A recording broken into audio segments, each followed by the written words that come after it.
Maryland commutes last 4 death row sentences to life.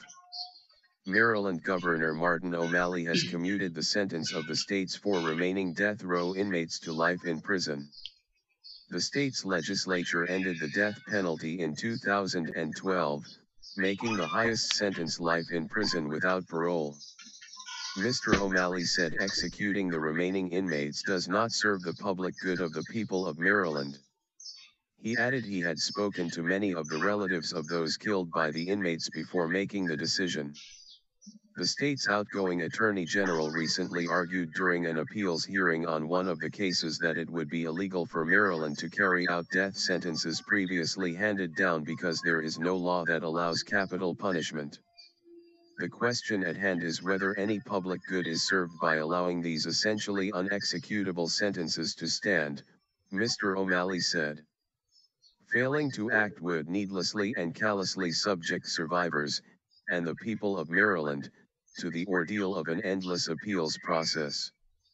Capital punishment in the U.S. is at a 20-year low, with 35 people killed by execution across in the U.S. in 2014, down from a high of 98 in 1999. Of the 7 states that performed executions, 3 of them, Missouri, Texas, and Florida, are responsible for the vast majority of executions. In some states, fewer prosecutors are seeking the death penalty during trial. Many executions have been put on hold amid difficulties in obtaining lethal injection drugs and several botched executions. Line. U.S. execution by numbers. Currently, 35 U.S. states use lethal injection as the primary method of execution. This includes 3 states which have stopped handing down the death penalty but still have prisoners on death row. In some states a person sentenced to death may choose an alternative form of execution.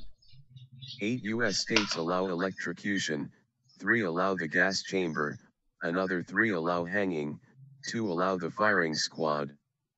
The last time an inmate was executed by a means other than lethal injection was in January 2013, when a 42-year-old man was electrocuted in Virginia.